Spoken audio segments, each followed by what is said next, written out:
Hapa hakuna imani. Nataka usinyamaze hivyo, hapa hakuna imani. Imani. Tunaishi kizazi sasa hicho sasa. Ambao kunahitajika wateule wa Bwana. Watasema mimi hapa kiwezi, nitasema no.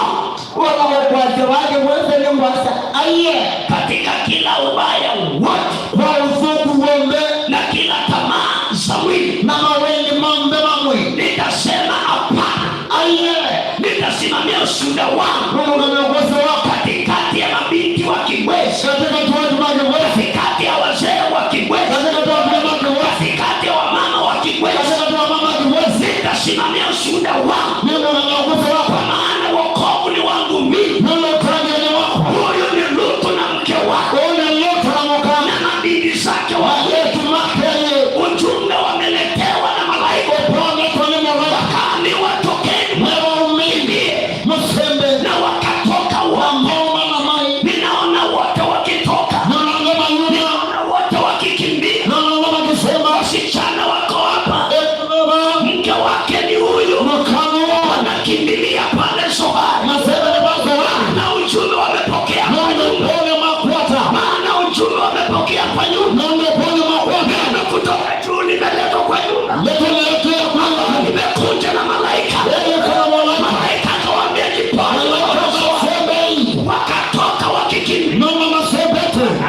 wakikimbia, lakini katika kuenenda, lakini katika safari, safari na changamoto, safari iko na changamoto. Wakiendelea, mmoja akasikia hali fulani, akaweza angalia ni nini. Yeye alipoangalia hivyo, alibaki peke yake.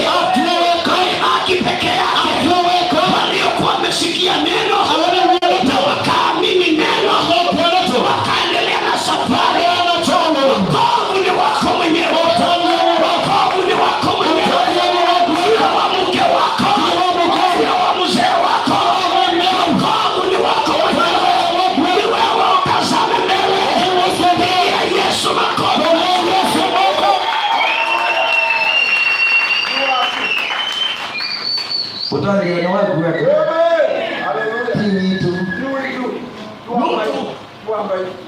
Lutu wako angalia nyumba ile kwa mke wake ameacha. Lutu nasi anamoka atu. Wote walikuwa kwa nyumba kama vile sisi zote kwa nyumba. Mwombe momba toka tu nyumbani. Na wote wakasikia neno kama vile wewe unavyosikia. Mwombe wono kuiwa. Ponya nafsi yako ni kule ulimani. Omoja pale wako yake mama. Lakini wakaomba rehema, wakasema wacha tuingie Zohari. Na wakakubaliwa kuingia Zohari. Kando wakasita wakafanya jambo lolote kabla hujaingia Zohari. Wote walikuwa ndani ya nyumba. Lutu, mke wake na mabinti zake wakawa wamesikia neno kama vile wanavyosikia. Na sasa wakatoka kama vile tutatoka hapa, kama vile masaa ikafika.